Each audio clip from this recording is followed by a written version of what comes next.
How to invest in real estate. This is part 2 in our video series. Hey everyone, I'm Clayton Morris. I'm Natalie Morris. Welcome into the channel where we help you build financial independence, one rental property at a time. That's our goal. So hopefully, if you're watching this video, you've already watched the first in this series where we talked about the step-by-step process to look for a property, figuring out what market you want to invest in, and where to find investors who are doing similar deals. That's right. So today we're going to take you through the process of evaluating a deal. So if you went through the first part of this series, you know how to come up with a deal, but hopefully you haven't done that yet because you don't know how to evaluate it. Well, now we're going to teach you. Yeah, I call it ROI. It's return on investment. You must understand your ROI when you're looking at a deal. It all comes down to the numbers. Do not, I repeat, do not get emotional about real estate, okay? Right. Don't fall in love with a little adorable bungalow. And if the numbers don't work, don't try to fudge them and make them work. It just comes down to simple math. So we're gonna go through this formula for you today with a fictitious property. So here you go. Here's our little fictitious property. Take a look at your screen right now. Oh, it's adorable. Now, you've kind of found this property. Maybe you drove around, I don't know, you uncovered this as what you think is a deal, okay?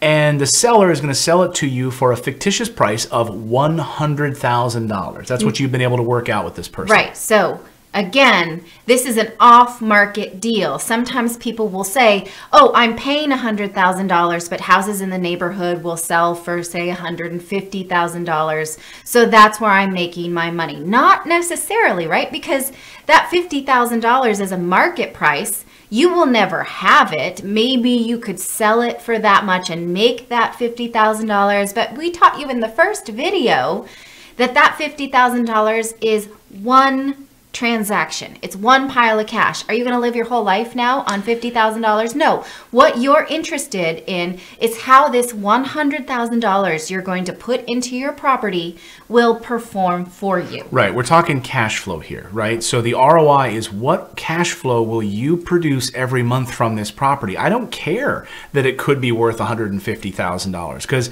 if you flip it, great, you've maybe put $20,000, $30,000 worth of work into it. You make $15,000 after closing costs and paying a realtor. As Natalie said, that's one transaction. That's flipping properties. That's not what we do here, okay? So our goal with this transaction is to hold this adorable little house that you're buying for $100,000, but do the numbers work? Okay, so take that $100,000 and now you have to estimate what will it rent for? Again, because you want to keep it, right? You want to make this monthly rent coming into your family every single month. Okay, so there are a few ways to do that. You can do market research. You can go on Zillow. You can go on Rentometer. You can ask around. In our example, we feel pretty confident that this $100,000 house can get $800 a month in rent. Right. You could call up a local property management company also and ask them, hey, I've got a 3-bedroom, 2-bath house in this neighborhood.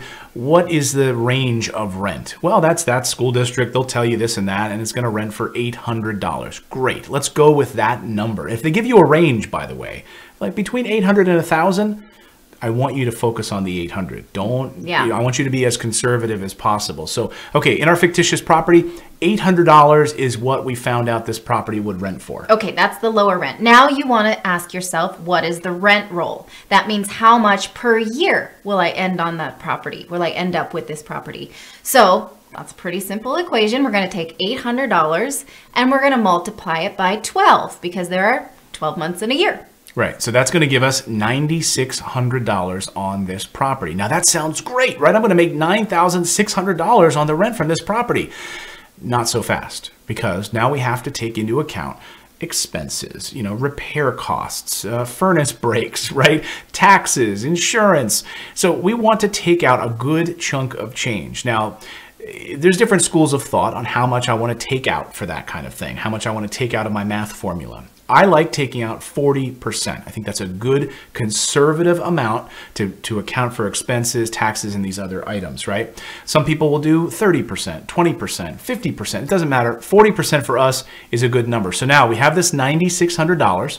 We want to multiply it times that 40%, basically, times 60. That's how this works, right? Times 0.6. Remember high school math? Let me break that down just a little bit more for you so that it's crystal clear. Okay, your rent roll, again, $9,600. Well, you can't take that and then just go spend it on whatever you want, You right? can't. Why not? Because the government is going to ask you for taxes. When me as the renter gives you $800 per month, that money has not been taxed. The government later on this year is going to say, where's my part of it, right? You're also going to have an insurance bill. You may have some repairs. You probably want a property manager. You may have other expenses like something to fix, right? So you can't just spend all the money that comes into your bank account in rent. You have to put it aside. So conservatively, we're going to keep 60% for ourselves and put 40% aside.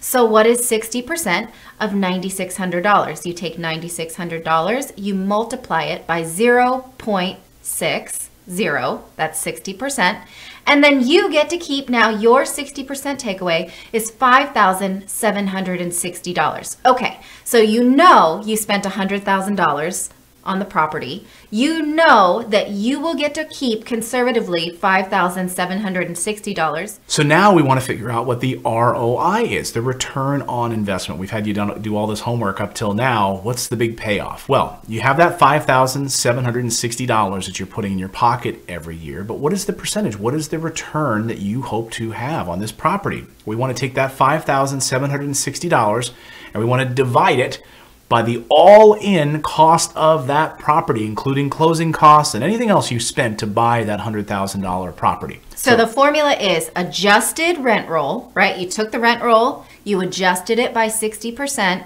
adjusted rent roll divided by acquisition cost. Now, here's a trick question. What if you bought the property for $100,000, but you put in $10,000 worth of work before you rented it out? Well, now you've got a new equation because you've got adjusted rent roll divided by $110,000 because it's the all-in acquisition cost that affects your ROI. Right. So in this formula, this property produced a 0.0576 ROI. Now, I know that looks a little funky. So the ROI on this property is 0.05. Now, all we need to do to get nice round numbers is just multiply that times 100. And that gives us a 5.7% return on investment, or if you want to round it up to 6%. Now, a 6% return on investment is okay. It's not bad. We tend to shoot, at least higher than 7. I mean, most of the properties we do are between 8 and all the way up to about 12% net return on investment. So 6%, not bad. Maybe better than the stock market, probably better than your 401k for sure, but still not as good as it could be. Right. It's a decent return, right? Especially when you start to analyze what your 401k is doing. It's not doing anything near that. Plus, it's a high fee product. So yeah, that's decent. Most investors aim for, I would say, between like 7 and 11%. 7-11 is a good range, but that's not to say I wouldn't do this deal. You don't know, right? We're only evaluating a deal based on the numbers. What we haven't accounted for is the interest deduction if you get a loan, what kind of depreciation you'll get. That's advanced. That's not for this sort of series of getting started. But once you have those little nuggets, go down that rabbit hole. We've got lots of episodes that will teach you those things. Right. So this is considering that you're paying cash for this particular property. But if you're only putting 20% down, that alters the formula considerably. But now, of course, you have leverage with a bank, and that's a different rabbit hole to go down. And it also is another rabbit hole to consider, well, maybe this isn't a good buy and hold property. But as we said at the beginning of this video, maybe it's worth flipping it. Maybe it is worth actually doing some work on the property and selling it for $170,000. And now I'm going to make, $30,000 in profit that I could use later maybe to buy and hold property. So there are a number of different ways to analyze a deal. So a lot of times when we come across different deals, we might consider, do we want to buy and hold this thing, or do we want to actually flip it? Right. Sometimes we'll do that if there's some reason, right? That's definitely not our goal most of the time. Clayton would buy everything if I let him. He wants to own everything, like Monopoly, right? But this is sort of the Monopoly paradigm. You win at Monopoly if you buy everything. I was never that kind of Monopoly player. I used to just try and go around and collect the cash. And then in the end, I was like, why is all my cash leaving me? Because I was paying it to someone else who owned the performing asset. If you've ever gone to a real estate meetup group, in which we encourage you to do in the last video, you'll notice that there are a lot of people in the rooms, and very often the older investors who've been doing it a long time, if you ask them what are their biggest regrets in real estate investing, they will tell you their biggest regrets are that they didn't hold on to that property or that property. It's never that they did this particular flip. It's that they wish they would have held on to more properties. So that's today's episode. On to episode 3 in this series, where we're going to be talking about what?